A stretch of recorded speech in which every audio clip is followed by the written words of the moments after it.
Welcome to the Pinelander Podcast, the official podcast of Pineland, broadcasting to you from an undisclosed location deep inside Pineland, where we discuss faith, family, finances, firearms, freedom, food, and everything else in between, with those who believe in living free and living out the values that made this country free.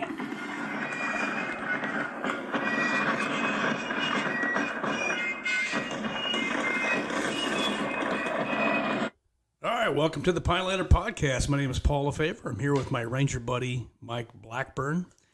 And we have brought into the G-Base for a special end of the year podcast. This is podcast number 56. I should have said today is Friday, the 30th of December. So we're wrapping up this year. Yes, this is our year in review. What a year it's been. And so, So we were taking a knee, facing out. And lo and behold, we had the near recognition signal was given by our very own columnist, Larry Schmidt. So, Larry, welcome to the podcast. Yeah, thanks for having me here. I appreciate it. And gave the far recognition signal a couple days ago, and then we got in time. So. Yeah, I mean, you can't be too careful, who you let in the G-Base. Especially these days. Yeah, and what wild and crazy days. These have been the days of high adventure. And looking back at 2022, what an amazing and interesting, strange year it's been. What do you think? In some respects, it's been rather predictable. We kind of know what we've got as far as an administration, and so some of this stuff is like, it comes out in the news and you're kind of like, saw that coming. That's true. And so what we wanted to do is kind of look back retroactively at the year and just kind of resonate on a couple of topics that have really become salient. And we kind of got our heads together and we looked at a few topics. And I think everyone that listening to this that'll resonate with you, and you say, "Oh yeah, I remember that." But how do you want to start this off? I think we were trying to figure out the biggest thing. I don't know, and you guys can argue with me if you want, but I think one of the biggest things right now is the border crisis. That's just me. Absolutely. I mean, if you are, unless you've been Rip Van Winkle sleep under a rock for the last 2 or 3 years, this would be a big deal. Or just listening to MSNBC every day and never coming out of your apartment. What's the problem? There is no border crisis. Yeah. If you watch legacy media, there is no border crisis. Everything is A-OK. Now that's funny, right? So, I want to get to Larry and get his take on all these things, but I have to slip this in here. NBC, they actually say this. NBC of all people, they say the illegal border crossing, and I've added that. The illegal border crossing this year has topped 2.76 million. That's a record. Yeah. And then they actually say this, that it's up from the previous annual record by 1 million. So just imagine that. And they blew that old record out of the freaking water. Good job, guys. And they were actually still using Trump-era policies during the time with the Stay Remain in Mexico policy and the Title 42, which is supposed to be lifted here 22nd of December. Title 42 is over. Yeah, that is a big term right there. So here's the question, Larry. When Title 42 goes away, and even with Remain in Mexico, which I heard a federal judge just upheld. They did upheld it, yes. Is it really going to matter? I mean, are they still going to bust the record? I mean, it's still going to bust the record. But, so I'll tell you what DHS said. DHS said, who was the guy's name? Former immigration enforcement leader under President Obama. I forget the guy's name, but he said under Obama, if they had 1,000 arrests a day, it would be a humanitarian crisis. DHS just last week forecasted 14,000 arrests a day starting the December 22nd when Title 42 is lifted. Wow. I mean, when you see, obviously not on, NBC, okay, but if you look at some of the media outlets that are actually down there doing the reporting, I mean, it's just phenomenal. Yeah. The video coming out of these places. I mean, it's just crazy. Yeah, it is. It's, I mean, 14,000 arrests a day. Some estimates say there's 3 to 1 for arrests compared to people who get through. Okay, so you're looking at 28 plus 14. I don't know. Somebody do math. 42,000. Don't do math. Well, yeah. Well, and here's the other thing. I mean, just like what you just pointed out, we really don't even know the real numbers. They're estimates. They're estimates. They're all estimates. And El Paso is like out of control right now. Yeah, El Paso is crazy. Arizona's insane. New Mexico has problems. California's got problems. As a matter of fact, Governor Newsom came out. He needs, I forget how much money, because he wants to sustain all the social programs for the people crossing the border. He's, over the summer, he said he's going to give them health care and all sorts of, all this stuff. Naturally. So he needs money to do that. They can't afford it right now in California. He's come out and said that last week, if I remember right. No, it would have been end of November. He said that. And not only that, but look at the drugs. I mean, it's just a crisis, not just in the terms of the metrics, the high volume of people that are coming across illegally, but just the drugs, the fentanyl. Fentanyl deaths way up. The meth. Now the drugs are a problem. Okay, and a lot of people are dying from the drugs, but there's a bigger problem, I think, at least in my mind, than the drugs, because I think the majority of the people taking the drugs are probably adults. The big thing that really concerns me, and we just found out, is the sex trafficking, the underage, the human trafficking of these minors. And we just had a whistleblower just come out recently talking about how, the government is sort of in cahoots. The DHS is sort of in cahoots with a lot of illegal actors, cartels and what have you, in this whole sort of sex trafficking, child trafficking organization. I don't know what else you call it. I mean, the thing is huge, but these kids are they're being handed over to people that we know are shady characters, and there's money being transferred. So this is besides just the fentanyl and everything else. I mean, even that part of it. These kids, I mean, no one knows who these kids are. Yeah. We have a whole bunch of kids that are nameless. That there's no supervision over them, and they're just being brought into the country and being handed off to wherever they go to. God only knows what happens to these kids. Yeah. So under the guy now, so just thinking away, maybe some woke-tastic idiot would think, if I could. That's dangerous. But under the guise of give it a try, let everybody come into America and find that life of liberty and pursuit of happiness and all that good stuff at the cost of these kids and at the cost of our sovereignty. Here's really my concern is can it really be said that a nation has sovereignty without borders? I mean, think about that. I mean, if we don't have secure borders, how are we saying that we have sovereignty, security, safeguarding our liberties, all those good things? We, along with these people that are coming in, who's to say these people are not AQI here's and all these other... Here's the question. They've arrested 96 people off the terrorist watch list in the last quarter, 2 quarters or something across the southern border incursion. So that's a valid concern as well. I'm sorry. Yeah. No, I was going to... Listen, you're here to Larry for a reason. I mean, this is the question that I would really like to have you respond to, and that is, this thing looks very, very organized. This looks very, very intentional. I'd like to know, what are your feelings on this?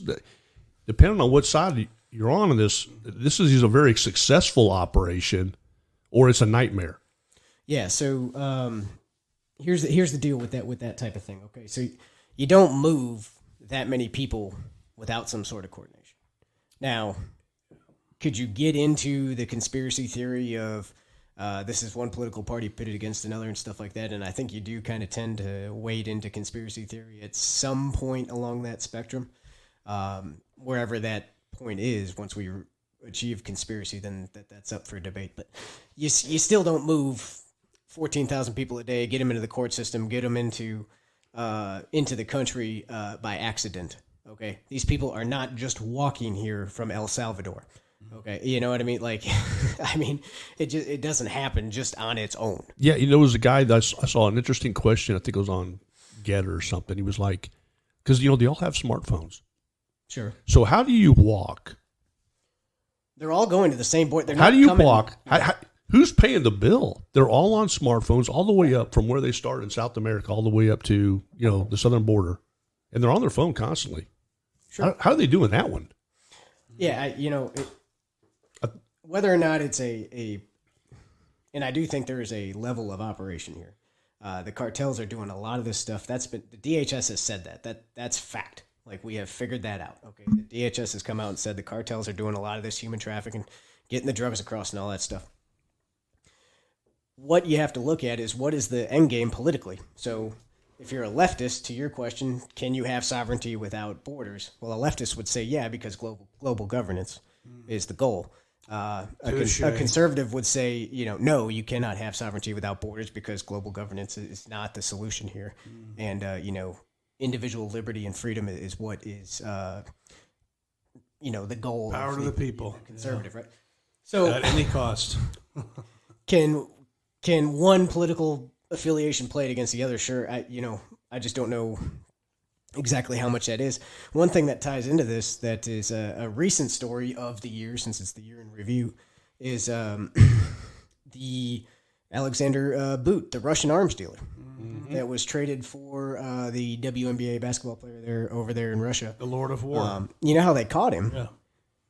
The DA caught him trying to sell weapons to the cartels, to anti-air weapons, to shoot down DA helicopters down south. So, I mean, that all goes right back into this whole border thing, Well, he's an interesting character, too, because I've seen some articles, and it's funny because, you can bring him in really easy talking about the southern border, especially like for how he was caught and why he was caught. But as long as he was doing the bidding of the U.S. government, I mean, he was okay. I read some articles where he was doing a lot of things for us over in the Middle East. And, he was our boy then. But as soon as, you're doing something that we don't like, then, of course, they round him up and they put him in jail. But some people have said that one of the reasons why we wanted him back out was because we had some things, our government has some tasks for the guy to do. I mean, and I don't know. Okay, sure. I haven't seen that particular point of view on it. Yeah, I don't think it's too tinfoil hatted to say that our government uses useful idiots, but that is definitely nefarious. Those types of waters. Oh yeah, you're tracking into a whole bunch. I thought about it as we were talking about the border crisis. I was like, well, that's how he got caught, and now he's back out. So, but he is an arms dealer, so he's going to sell. To your point, to whoever's going to pay him. So that's there right. You go. That's right. Absolutely. That's how that works. But he's a capitalist. Right? He's making money. He's he's going where he needs to go, and he's finding customers. He's got a product. Hey, so here's a question for you, Larry. So Title 42 is lifted, right? That's where this looks like it's going. What does that mean? The layman's person is it's going to loosen up the. Well, Title 4. Let's talk about what Title 42 is first, Larry. I mean, because I'll be honest with you, I didn't quite understand. I said it like I understood what it was too. So. Well, no, I mean, but listen, I'm still learning about this thing. But evidently, it was it's been around a while, and it's basically for the United States government in times of war, where we can have a little more control over our borders. And it was brought back because of COVID. It was a public health thing. It was a little bit of a stretch anyway, as far as utilizing it not in a time of war to control immigration, but instead using it for a pandemic. And but it really hasn't. It's had some impact, but it has not. Even though it's in place, it hasn't kept people from crossing the border. It hasn't kept people from crossing, but it does limit some tools that can be used as far as an enforcement arm or deportation arm. So the theory is if you limit the ability for Customs and Border Protection, for example, to do anything about it, say deportation under Title 42 because of public health crisis, then that will then increase the amount of people coming here because now we're not going to send them back home because of they're not vaccinated or whatever. They're going to go back in. They're going to get a court date. They're going to stay in the country. They're not going to be sent back to the next country, I guess, is the summary of it. And I just heard, I don't know, a day or two ago, where these court cases now, so you're kind of you're given a ticket, you're given your number, you're released into the interior, but they're looking like the backlog is like 6-7 years now. I mean, do you really think that in 6-7 years anyone's going to even show up for a court case, and then at that time, do you really think they're going anywhere? Well, they don't. They haven't been. There's no historical precedent to think that system is going to all of a sudden fix itself in 2023 when it was a problem in, under President Obama, 08 or 09 to 16, 17. So, I mean, to even under Trump, to be fair, immigration judges were not getting through those cases as efficiently as what they would like, even to the point where I think President Trump appointed, I don't remember the number off the top of my head, but appointed more immigration judges. Yeah, it still really wasn't putting much of a dent. So, but to the overall issue with the border crisis, and this is where I'm going to kind of wade into maybe what is conspiracy is. What is the overall point of having all these people and allowing all these people in the country? Is it just to simply break the system, which is a possibility? I mean, it doesn't take that much of a leap to get from we have a stable situation. There's no real reason to let a whole bunch of people in other than to overwhelm systems. Right. I mean. Well, there's some people, and I've even had this argument with folks because, I mean, I'm not. You talked about some of the political sides of this. Well, listen, I think the Republicans their hands are probably just as dirty as the Democrats when it comes to bringing in cheap labor. Okay, and look at the Better Business Bureau and what have you. Okay, I mean, there's some organizations that really like cheap labor. Okay, sure. Really, the reason why and I got the argument that if you're a free person, you should be able to go. They're economic immigrants. Okay, they're trying to go. They're trying to better their life. They want to get a job. Okay, I got it. They want to come to the land of the big PX. That's what we call it. Oh yeah, super Walmart. Exactly. They want to come up here. They want to get some cool stuff. They want to get a good job. I got it. Really, the problem that we have as Americans is we have a hell of a safety net. We have a hell of a welfare state, and this is really the crux of the problem because these people come in and you talked about it. These people immediately get put on the dole. Okay, we do a lot of things for immigrants in this country, which is a nice thing to do. Help somebody kind of until they get a job, find a home, blah, blah, blah. Okay, we try to take care of them so they can at least, support themselves, feed themselves, what have you. But it's really this safety net that's the issue. And you talked about bringing these people, and one of the things is to bust the bank. Well, you could see where that would absolutely do that. But we're not going to get rid of our safety net, are we? We're not getting rid of the welfare state just because we have the border problem. No, as long as you look, as long as you've got back to politics, the left is going to politicize everything because that's just what they do. Okay, and they are anarchists by definition on the very. I'm talking about leftists, communists. And they're going to argue as long as you've got basically unlimited military spending, you're also going to have unlimited social spending, and so on. So, I mean, just last month we hit unforecasted fund $268 billion of not unforecasted, excuse me, deficit spending. Mm-hmm. So, times that by 4 months, that's $1 trillion deficit.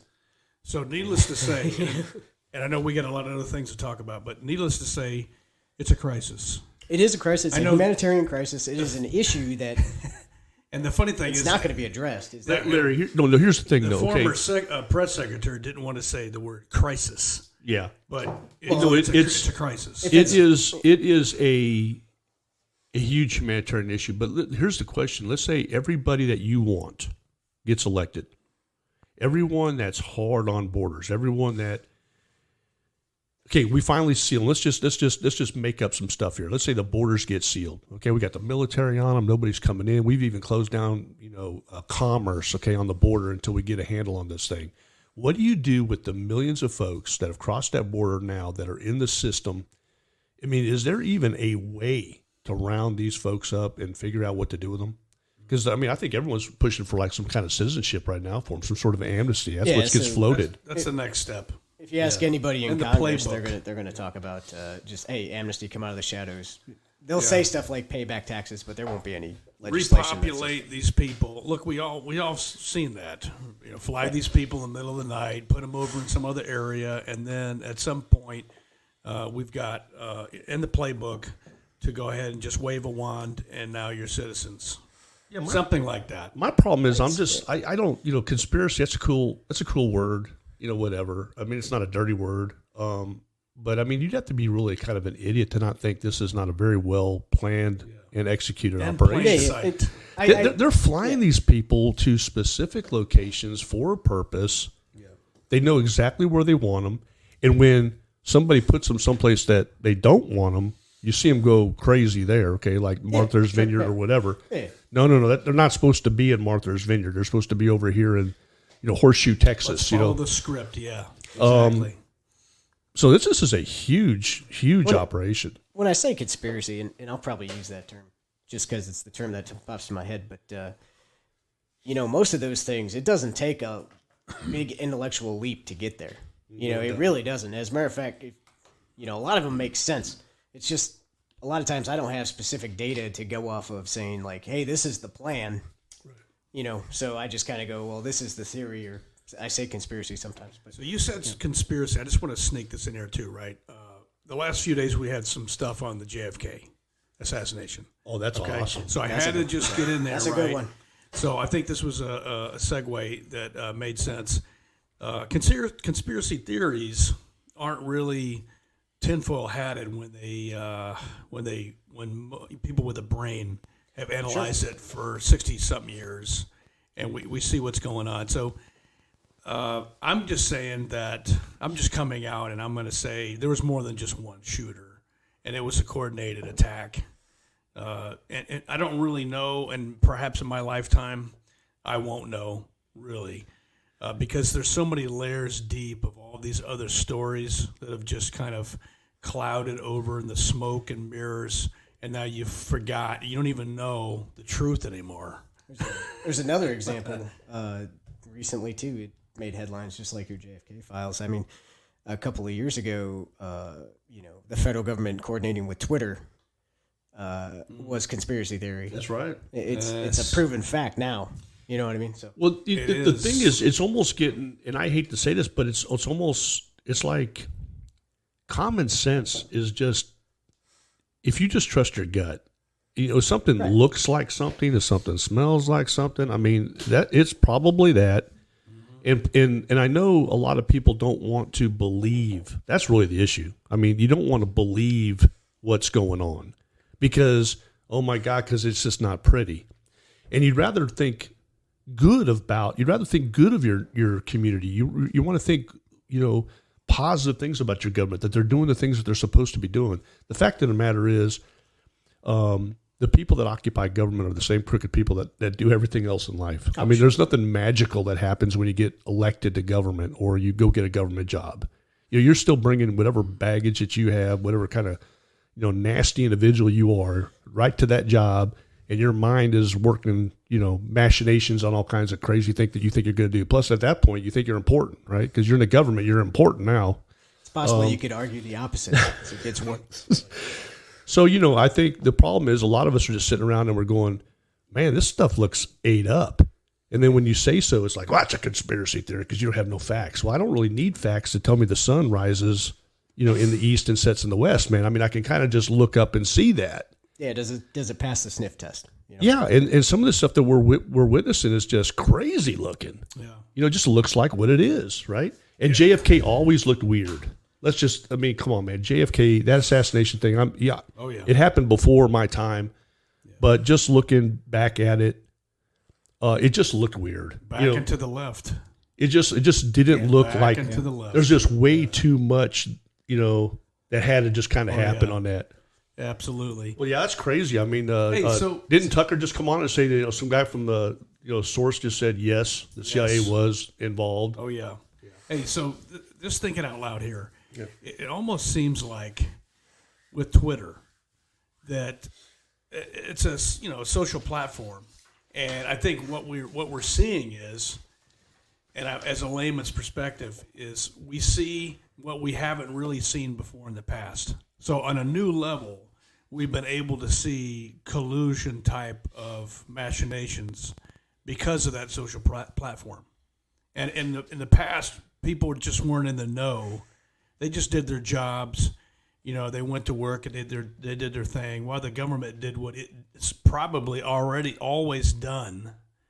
What I'm saying is this stuff's always gone on, and now we've through the the laptop from hell and all this crazy stuff and the prostitutes and all the drugs later, we now see we're kind of looking behind the curtain at something that's always been going on. Maybe is that crazy? Yeah, so is that no, not at all. So let's think back to. I'm not saying our government's corrupt. Golly, I would never say that. Any FBI agent listening right now, we're not saying that. Yeah. When there was 3 networks before 1986 or whatever, do we know if the government had liaisons with them or whatever when there was a half-hour news cycle? I have no idea. But we do know that, like, to your point, we are now peeking behind the curtain here. But this is some blatant stuff. If the government wanted to control a narrative, they could do it with a press release at any point. But there are backdoor channels and hiring practices happening that are coming out of the Twitter files that have occurred so far. So I think there's a little bit more.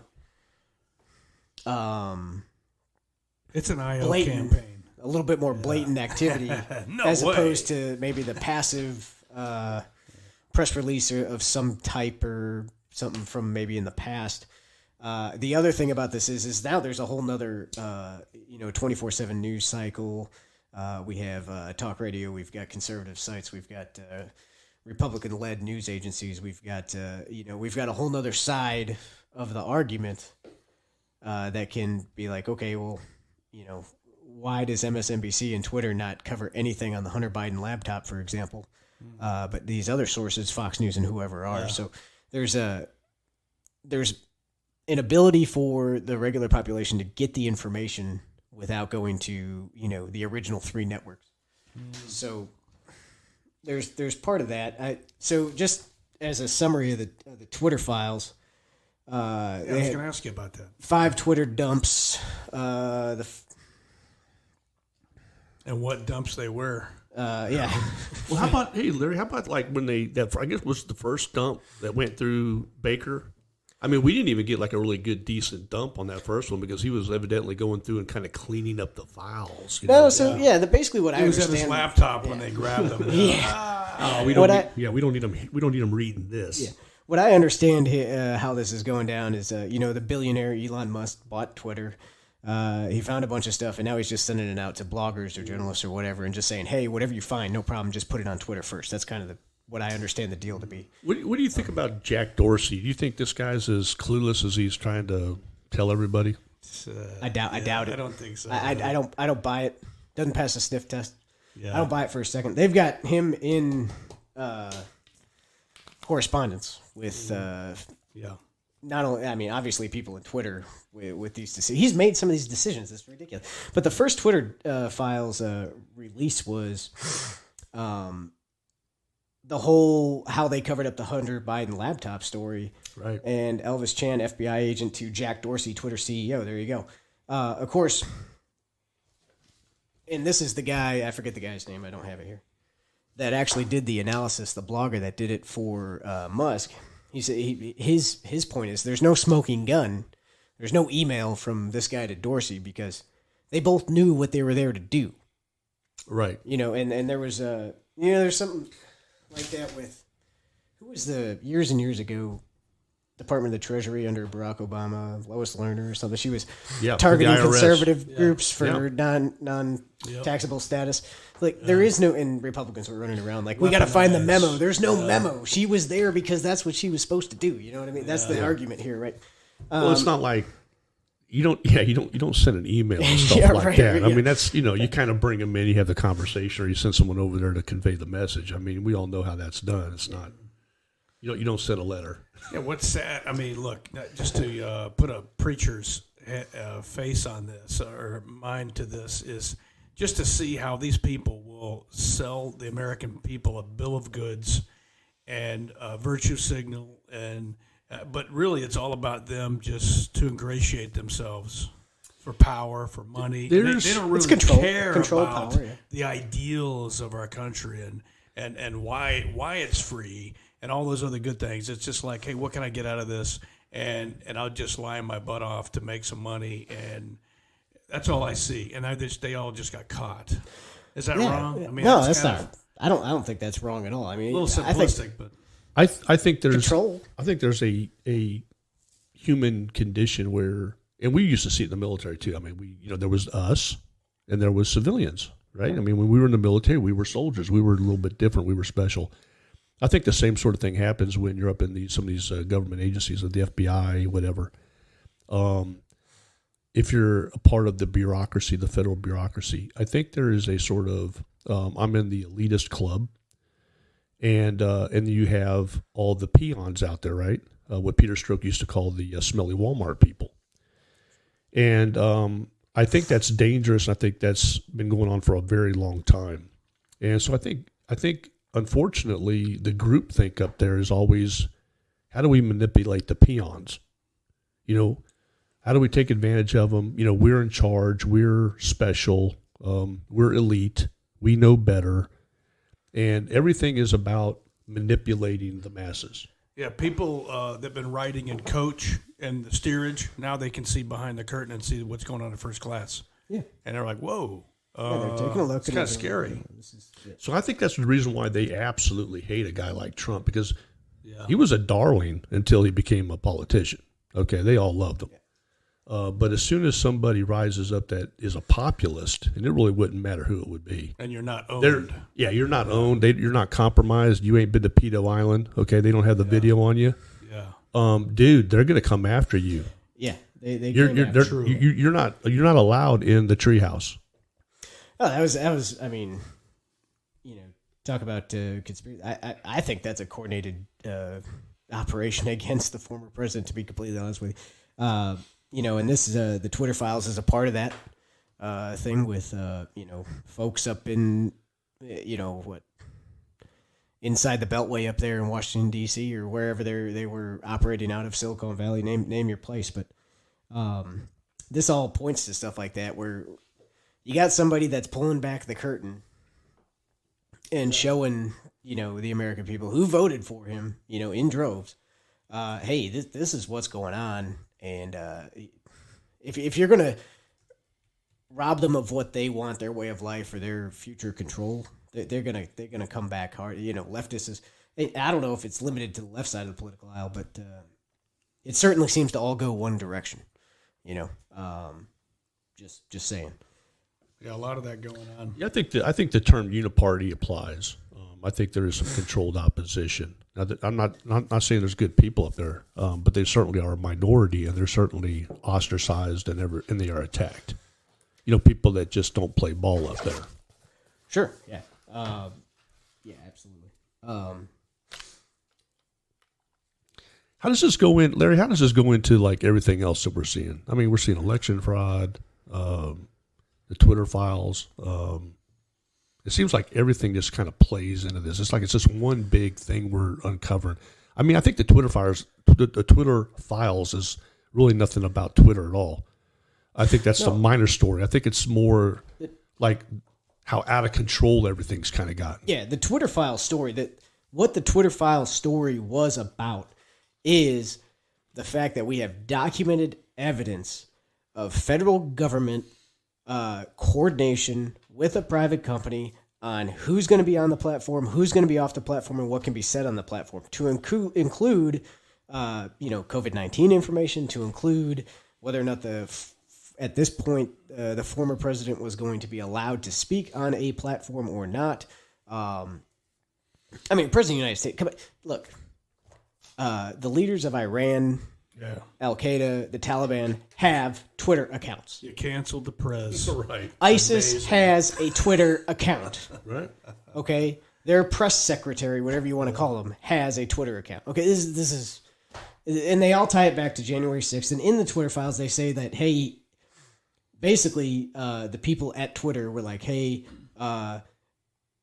Trump didn't actually violate any of our policies. And then the senior executives or whatever took over and said, yeah, but his intent was, and then booted him off the platform on January 8th. Wow. Following the incident, which, by the way, January 6th, I thought was one of the dumbest political moves in history. It doesn't take an expert to see how that could have gone wrong. But that's beside the point. The Twitter file point is senior levels of our federal government are coordinating with this media company to do such things. And, it goes all the way to the fifth. I think there's 5 Twitter file thing, and they're all kind of the same. 3, 4, and 5 are kind of the same. But hey, Larry, so let me ask you this. So, and I don't know, maybe because I'm itching to segue to another topic, but if we can, you guys can scrap with me on that. But the idea, what I've been seeing with this whole Twitter file episode is, as we know, people can manipulate our ideas, the way we think. Okay, right? Information operations. PsyOps, Narratives. generation warfare. Right. And so here's a quote from, maybe this will kick off a new line of thought, from Thomas Paine, Common Sense. He writes, a long habit of not thinking a thing wrong gives it a superficial appearance of being right. And now just think about that for a second. Now think about how many things have left the stall that were normally thought, that's crazy, that's kooky. Why would you do that? Bizarre things. I go off on a tangent to say something strange, like something I saw on a gut filled, which is crazy, but the prosthetic boobs, they're like ginormous. The guy wearing those, a shop I'm glad teacher you brought that up wearing that, because it's like, oh, that's normal. yeah, no, I'm this glad is you brought normal. that up, Paul, because I'll be honest with you, Normalize the nonsense. it's gotten so bad, Larry. I mean, you tell me if I'm wrong. Somebody will say something, and your first instinct is like, "What? That's crazy." And then it's not too long later that we find out it's absolutely factual. it's absolutely, it's happening. So, not incorrect at all from my point of view. I mean, we don't have to go. We don't even have to go in the land of theory on this one. We see it happening. Look, okay. Transgender issues or whatever the case may be, and I know this is whatever political. Well, it's all political. Who cares? But some of it came to light under 09 to 17. Yeah, that was kind of the origins. Bradley Manning under into Chelsea Obama. Manning, this type of thing. And it was kind of there, and everybody's like, whatever, who cares? Now we're here, and we're talking about transgenders up around, number I saw was about 500,000 in the United States. Yeah. Kids, 11, 12, at school in California, the school can't tell their parents anything about them going into hormone therapy, like having mastectomy, their breasts removed, just terrible stuff. Drag shows at elementary schools, like these are things that are now, you can't go a week without seeing this in the news. Yeah.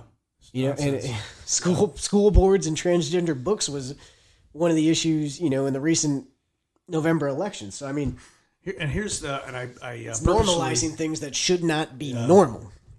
I purposely saved this other part of the quote, but he does say, Thomas Paine, Common Sense, a long habit of not thinking a thing wrong gives a superficial appearance of being right and raises at first a formidable cry in defense of custom. So if you follow the logic, and I know he wasn't thinking about transgenderism and other nonsense, right? And when he wrote this thing, but is things become custom, things that are normally insane become normalized. And not only that, but here, let me take it a step further, because I wanted to get into, I think, a bigger problem we have, and that is with recruitment in the armed forces. And this is where I'm going with all this, is you have, let's say we'll pick on the millennials, because they're fun to pick on, right? They get their feelings hurt pretty easy. They're socially dynamic with the phone, but socially retarded in person. Just picking on them a little bit, right? And the shoe fits, wear it, pal. But the problem is they were taught growing up, and I'm stealing some other ideas that are already out there, but it's a duh thing, that they're always winners, and everybody gets a ribbon, and it's like, no, our idea when I grew up was second place is the first loser, right? Yeah, absolutely. And so all these other ideas kind of what I'm saying is, between parenting, the ways we did that, between all these other ideas of normalizing nonsense, took a big toll. And maybe I can introduce the topic here is the Armed Forces recruitment. And that has to be, I just want to throw you under the bus, Larry, but that has to be one of the big problems of why we're not reaching our recruitment goals. I'll just leave you with that. So sure, it probably is a part of the problem, right? Okay, so nobody wins in basic training when you're talking to a drill sergeant, right? Yeah. The drill sergeant wins, right? Nobody else wins, right? But and I don't know. I don't know if it's the entire problem though. It's probably a portion of it. Yeah. But in the end, the military's got jobs for just about anybody. All types. It takes all types. You don't have to be airborne ranger, whoever. Out in the street to join the military. You can be a fueler, a logistics guy. There's plenty of jobs. I think the other part of it is, the economy was pretty good under Trump. Now it's not. Yeah. Okay. Afghanistan was 2021. People saw that didn't go too well. Okay. Surely. Like, wow. They look, and they got a 24/7 news cycle. So the kids looking at this stuff, it doesn't surprise me that recruiting is down. And by the way, to come in the military now, you still need a COVID vaccine. The National Defense Authorization Act of 2023 was passed by the House and Senate that has language in it that removes that requirement, but the president has not signed it yet, so it's not. That's got to be effective. So, if you're from Texas and you don't want the COVID vaccine. I pick on Texas because there's a lot of kids come from Texas, but that's what I found too. What you said is absolutely correct, and that is historically, the armed forces has been relied on the kids from the southeast portion of the United States because that's kind of a family heritage, if you will. Okay? Yeah, there's a lot of family heritage there, and if you're grandpa or father, whoever, and you're looking at what's going on now, are you telling your kid to join? No, and that's I don't think you are. And that's what happened. That whole pool is really drying up, and the DoD is feeling that. Yeah, hey, just to throw out some metrics out here because I'm dying to do this, but getting ready for this podcast, I noticed, and this is from all media source. We're talking CNN, NBC, stuff that normally may not, have these numbers. But what I've been finding this week is the Army has fell short of its 60,000 man person goal by 25%. So it's 10,000 short. Mm-hmm. So the numbers we have right now is currently 15,000. What's that? 15,000. Yeah, and there you go. Don't do math in public. But 466,000 troops currently that are told in the Army. And then the problem is you got people getting out, but then we don't have people come in and replace those folks. Duh. And here's some other metrics, as you mentioned, Mike. This is from NBC. They said that 80% of the armed forces really traditionally comes from the South, the Southeast. And these are people that have a legacy of service. So these are their fathers and mothers, whatever, they served. And then to your other point that you made is I found that also from NBC is the recruitment age, 18 to 40, 1/3 of Americans in that age bracket are unvaccinated. And so then you've got, is it any wonder that we have a crisis? The other part too is there's only like a small segment of the youth today that are even qualified, which I was really shocked. That number has been really shrinking. And I think the fatness issue. Well, just you got overweight, you've got mental illness, you've got all kind of just a whole slew of issues where before you even talk to this kid, he's probably not even qualified. Yeah. You go into a room of 10 young people, and I think you're down to 25% of them that are even qualified. Now they may or may not be interested, but you've already really eliminated 75% of the youth just right off the get go. Yeah, the actual people don't understand this, especially leftists that talk about people join the military because they can go to college or whatever. That's completely, that narrative is completely false, and it's been disproven many times. But no, you already have a population deficit somewhere around something like what you said, 75%, 70% of the population is not fit for normal military service. So, and that has to do with health, education level, such as like the ASVAB is what I'm talking about. So right. They can't score high enough or whatever. It's mental, felonies, criminal records, stuff like that. So all that stuff gets put into that before they're even, considered for testing or actual like jobs and ship dates and stuff. So you already have a diminished population to choose from. And now you've got a bar to enlistment that has to do with vaccination. That let's be honest, if you're under 50, the chances of you having serious issues from COVID is almost zero. You usually have to have some sort of other obese or something, heart disease. I don't know, something to under 50. Severe underlying condition. So diabetic, whatever. When you're 18 to 34 and you're in that. Well, I don't know if they go all the way up to 34 for target recruitment, but 18 to 30, COVID's not going to touch you even if you get it. Now you need the vaccination. And why is the guy going to do that? And so obviously, I mean, this goes without saying that the recruiters, the Army, the Armed Forces, they are looking at revisiting how they do business. So I wanted to share this also. Democratic Representative Jackie Spire, I hope I'm pronouncing that right. Virginia, I believe. She says the Armed Forces needs to recognize that there's been an evolution in that young population that we talked about. If we're going to target that young population for service, she says, then you've got to make it appealing to the pool of potential recruits. And so that right there, to me, just that's the problem. Appeal to millennials, appeal to these people. She's from California. I'm correcting you. Yeah. So the interesting thing there, I think, just underscores the nature of the problem. The problem is not with the military. Okay. The problem is with the pool of people that we want to pull from to serve, and you can say whatever the problem is. Now, I'm saying. I'm talking about fatties right now, and I'm talking about millennials that were raised wrong. That's what I'm talking about. Mm-hmm. I'm not talking about the other COVID issues and other stuff like that, because that's also a significant problem. But you're right. If you got Johnny who is on the couch, he's been told he's a hero.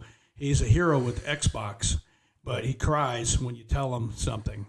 Then obviously that kid is not going to make it in the military. And you could take the standards and wrap them to a pretzel, but that is not going to help things. No, that's not solving the problem. He has to go to basic, okay? And if he can make it through that. Listen, SF, I think in a lot of other spec ops communities that recruit off the street, okay? The 18 X-ray program is what we call it in the Army. But anyway, it's a fantastic program. We have a thing. It's called assessment and selection. Now think about that a minute. Now this kid's off the street. He hasn't really done anything other than just be raised. Yeah, he's never been assessed and selected for anything. Right. High school sports team, nothing. But what are we doing? Well, we're looking at this guy and we're saying, is he wired right? Was he brought up right? Is he tough? Does he have thick skin? Is he physically able to hang out? Does he get along well with others? I mean, we're not teaching him these things. This guy has to come into assessment selection with some skills. Yeah. And we're just trying to figure out if he's going to make a good Green Beret. Does he already have the baseline? Does he already have the foundation that we're looking for, that we can train and throw some sexy stuff on top of this guy? And can he deal with it? He has to show up with integrity. He has So to be raised right. Your point, Paul, is the fact that yeah, man, we do have a diminished population, like Larry was talking about. You just to select from. This guy's not ever getting through assessment and selection. Okay. Oh, what you're talking about with the special operation? You talk about declined rate just for Gen Pop military. Oh yeah, you're just talking about regular military. Now we're trying to grab the one guy out of the 30% that win. You know what I mean? It just gets harder and harder. So if you're not even able to get the light-wheeled mechanic, okay. How much harder is it going to get the guy that has to halo out of a airplane at the middle of the night, whatever, with a bunch of equipment on? But I think the policies in the military also. Listen, we all like the Marine Corps commercials. We all like the Marine Corps recruiting commercials. The guy climbing the cliff and slaying the dragon and all that. Listen, the other thing too is the policies have to be a draw. You have to draw that warrior. You have to put something up there where that warrior wants to join. He wants to be challenged. I think the military is failing on that aspect as well. I mean, a guy like Milley is not really who I'm aspiring to be like. I'm sorry. I don't want to be like Milley. I don't want to be like Lloyd Austin. Those guys look like soy boys to me. I'm looking for a tough dude. I'm looking for a Patton. Hold back. Hey, listen, guys. I'm with you. No. Hey, listen, guys want Patton. Guys want MacArthur. Yeah. Okay? Guys want to follow warriors, men, leaders, not a bunch of wimps, not woke tards. That's what I was trying to get at. Hey, the withdrawal from Afghanistan was, look, that's embarrassing stuff, man. Let's just call it what it is. And then the policies coming out of this thing. So COVID-19 vaccination mandated. Transgender issues in the military. Like, what the hell are we talking about? Hey, you know what I mean? Will you let me? Will you indulge me just for a second with a Patton quote? Okay, let's do it. So Patton says, "In war as I know it, all real Americans love the sting and clash of battle. When you were kids, you all admired the champion marble shooter, whatever that is." The fastest runner, the big league ball players, and the toughest boxers. Americans love a winner and will not tolerate a loser. Americans play to win all the time. That's why Americans have never lost and will never lose a war. This was written in 1948. Although I don't think we've ever lost a war per se. Still technically haven't, I don't think. I mean, the very thought of losing is hateful to Americans. Battle is the most significant competition in which a man can indulge. It brings out all that it is best and removes all that is base. But I mean, just the reason why I wanted to say that is, I think the guys that we know that come to the special ops, they're guys like that think like that, and very, very few guys do we sniff are woke tards. And they get weeded out because they were raised wrong.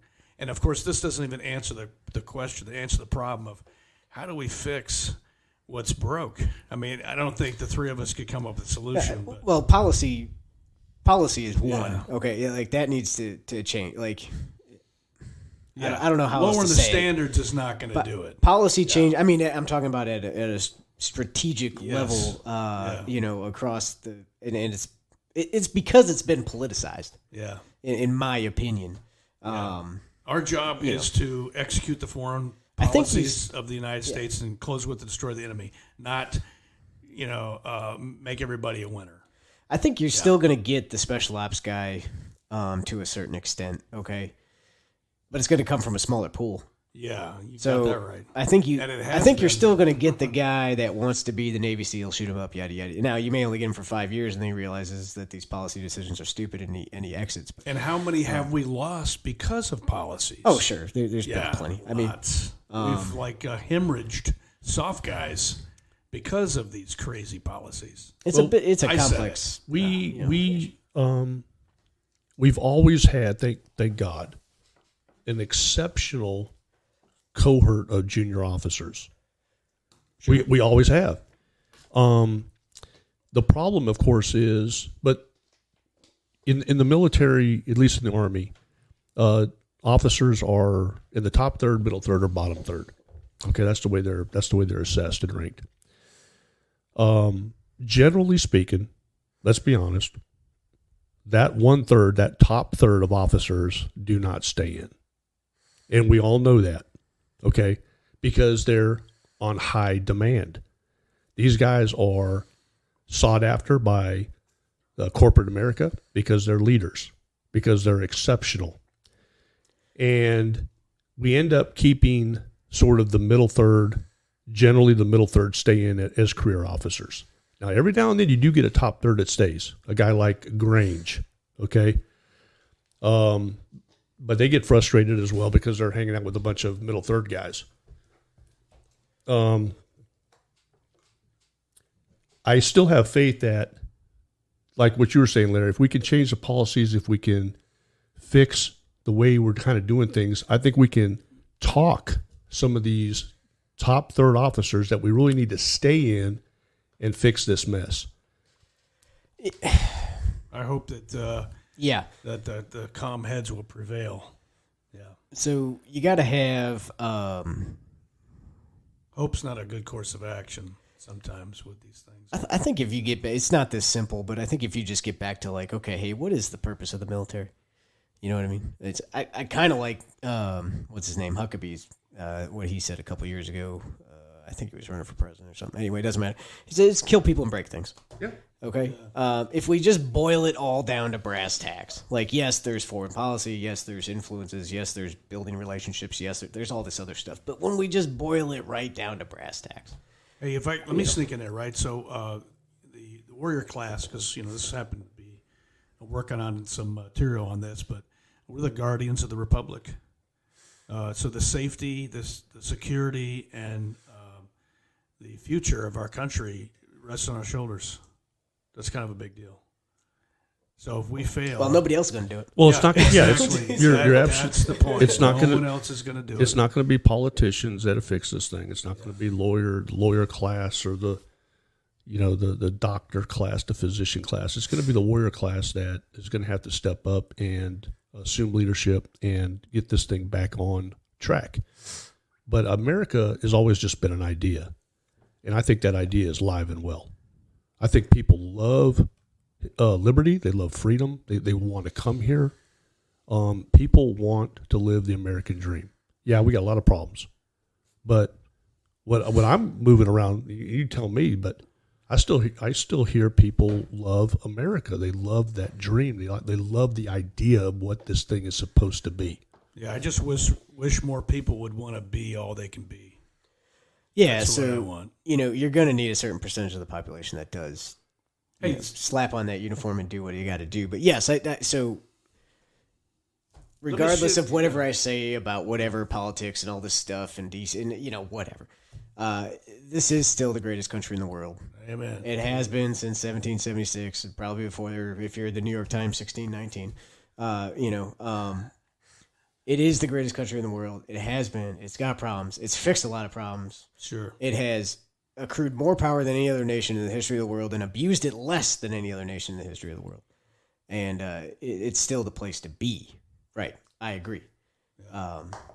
Still got a lot of problems. And that idea of America still needs to be defended, sometimes with uniformed soldiers and guns and bullets and all that stuff. And other times ideologically, because, the idea of America is also under attack.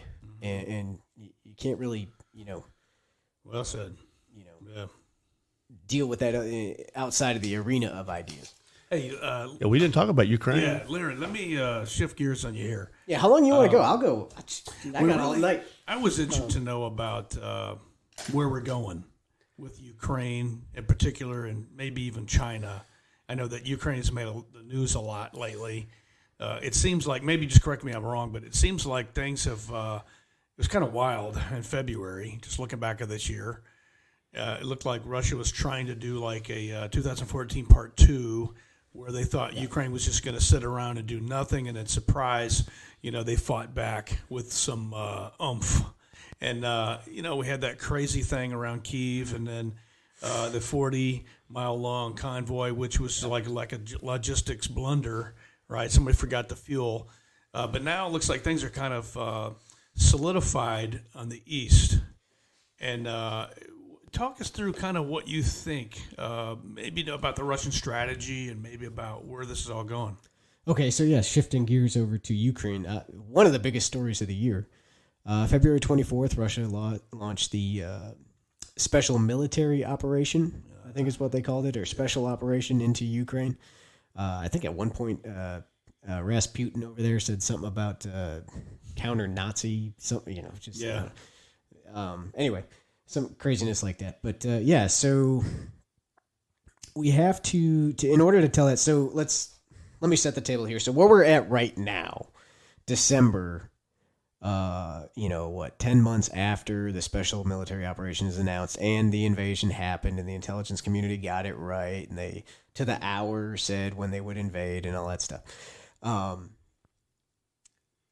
Here we are. So the Donbass region of Ukraine, which is basically that eastern portion of Ukraine, I'm going to try to paint a picture for the listener, I guess. The Donbass region of Ukraine, about half the Donbass is controlled by Russian military forces. Okay. And then if you go from the northeast portion, now I'm just going to say east portion of Ukraine, draw a line down to kind of the southern region of the Donbass and the I'm going to butcher this, Kherson district. Sounds right. Oh, I got it here. Hold on. We're not Russian speakers. It's okay. Yeah, So we'll forget there's us. another Kherson, whatever. It's just north of Crimea. Yeah, Kherson. Crimea. Yeah, Kherson. There you go. I forgot. Yeah. They control that area, and they control about 3/4 of the Kherson area, and they control Crimea, which is right there in the northern portion of the Black Sea. So that's where we're at. What happened was, in order to talk about the Russian invasion of Ukraine, we have to go all the way back to... from my perspective of it, we have to go back to 2014 and the annexation of Crimea and the southern portion of the Donbass, which was Russian separatists controlled the area, yada, yada, yada. So we go back to Crimea, 2014. We got the little green men running around down there, what I would call a unconventional warfare operation. The academics call it hybrid warfare, nonlinear warfare, fourth-generation warfare, fifth-generation warfare, all this stuff. I call it UW. The little green men, who are largely believed to be Spetsnaz, Russian special forces, control key infrastructure, and then Russia ended up using separatist movement, pro-Russian separatist movements, funded and equipped by them to annex Crimea, control the area, yada, yada, yada. In order to tell the story of why that happened, we have to back up to 2013, and we have to talk about pro-Russian Ukrainian president, and I forget the guy's name. Yanukovych was ousted basically by the public, right? So Euromaidan. Yeah, there you go. Yeah. So Winter on Fire is a good documentary on it. Yeah. It covers about November 2013 to February 2014. And basically the public said, hey, we're not pro-Russia anymore. We are pro-West, pro-NATO. Well, Ukraine has always been the redheaded stepchild of Russia, the Soviet Union, whatever. Stalin starved, I forget how many people back. 20-something million. Millions, whatever it was. 30 million, Yeah, just a normal day for Stalin, really. Yeah. So there is historical precedent here for all this stuff.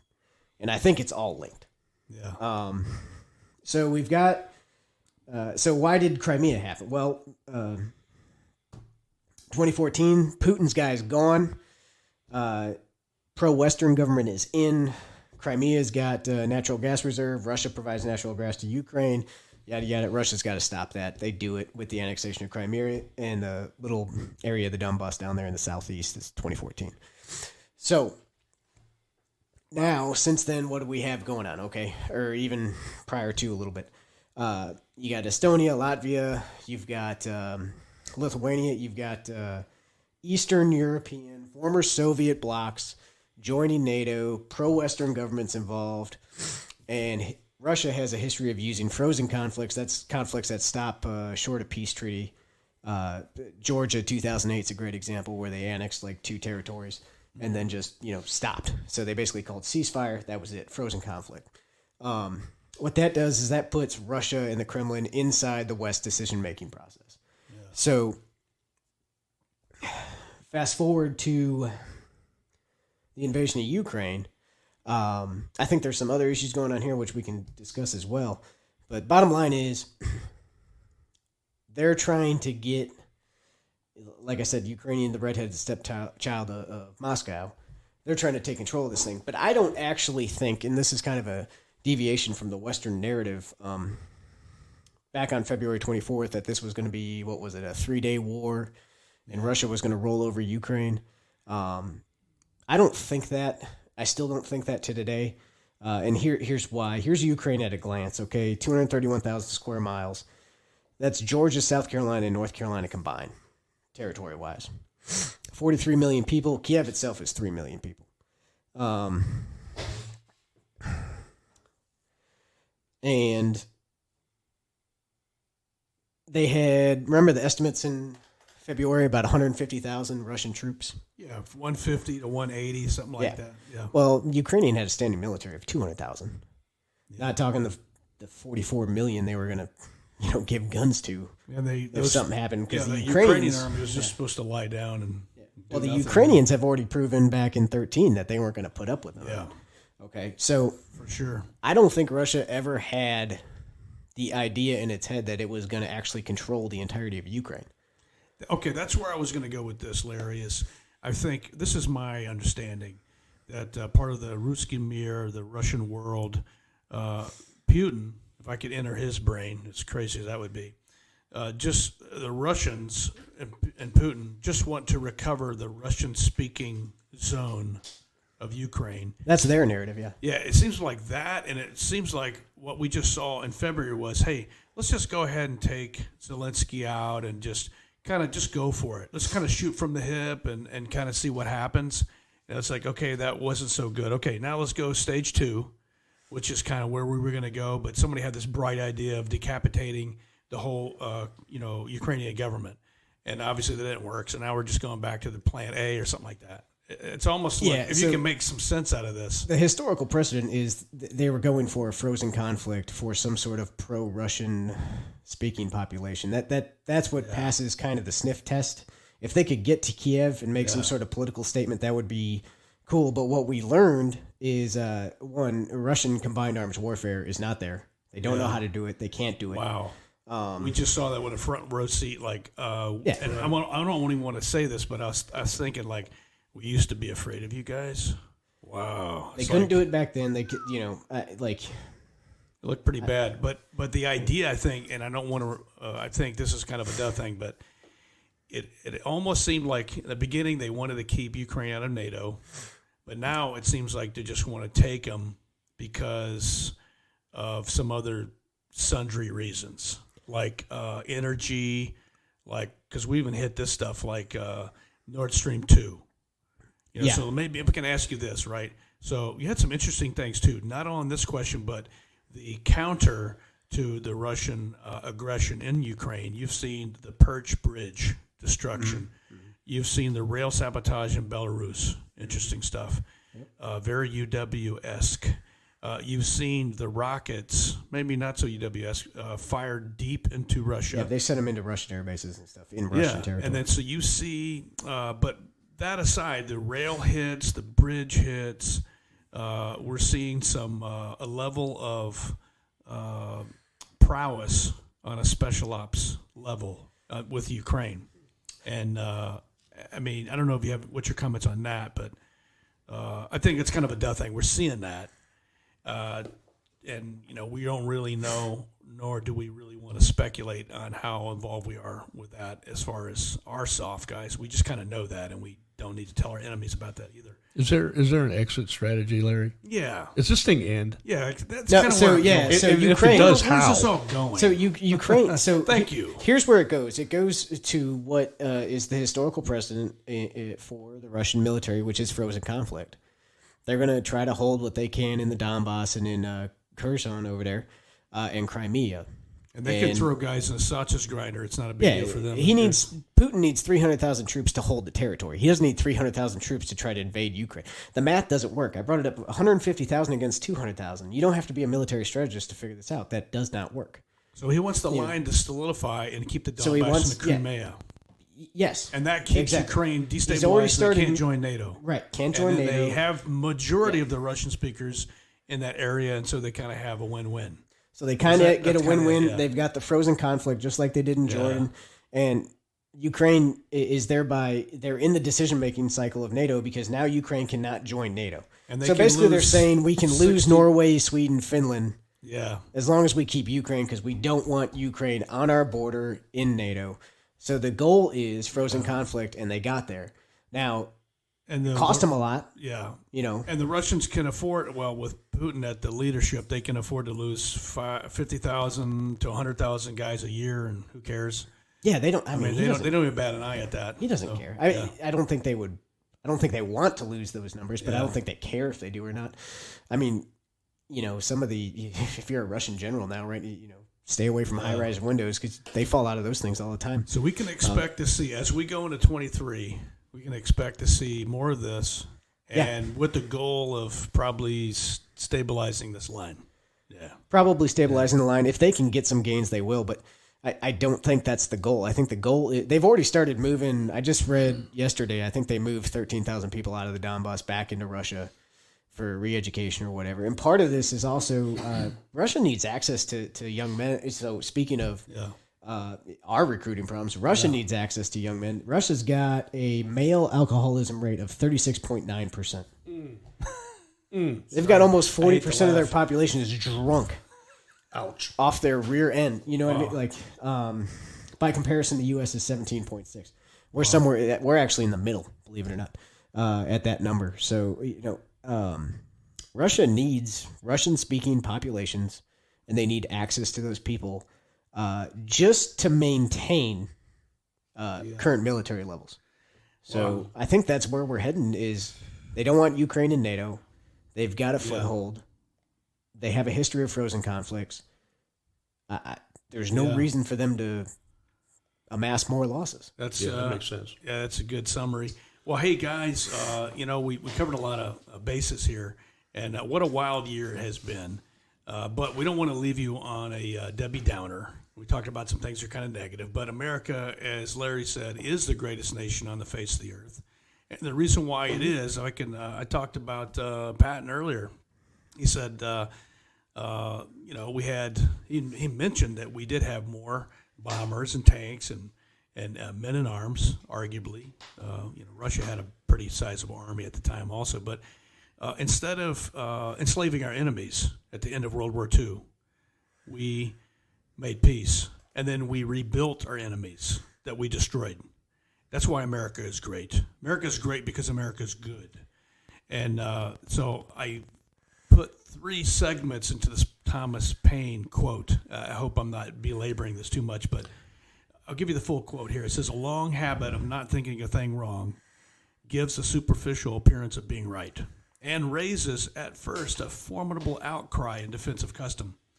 But he says, "But the tumult soon subsides. Time makes more converts than reason." So it does end in a negative way, but the idea is we want reason to triumph, troop to triumph, reason to triumph, and I believe it will. I think that we have some good stuff coming out as far as in the recent elections. This gives us a little more balance in politics, and I think we have some good things coming down the pike with our country. So as we end this year on behalf of Blacksmith, I wish your family Yuletides, season's greetings, Merry Christmas, all those great things, and that you'll spend some wonderful nights together hanging out and doing what Americans do best, and that is, we do stomp our enemies, but we also we also honor family and country. So thank you. We hope you enjoyed today's episode of the Pinelander Podcast. If you enjoy our unique content, please consider supporting our sponsors. SOF News, providing special operations news from around the world. It's where Paul and I go to keep abreast of what's going on within the SOF community. Check them out at sof.news. Blacksmith Publishing, been serving the warrior class since 2013. They have great titles written for warriors, by warriors. If you're looking for excellent reference material or just want to unwind with a great novel, be sure to check out the bookstore located at blacksmithpublishing.com. And if you're looking for some cool Pinelander apparel, head on over to the general store located at pinelandergeneralstore.com. That's all one word, pinelandergeneralstore.com. Have a great selection of shirts, hats, jackets, sweaters, stickers, patches, artwork, and a whole lot more. Check out the store at pinelandergeneralstore.com.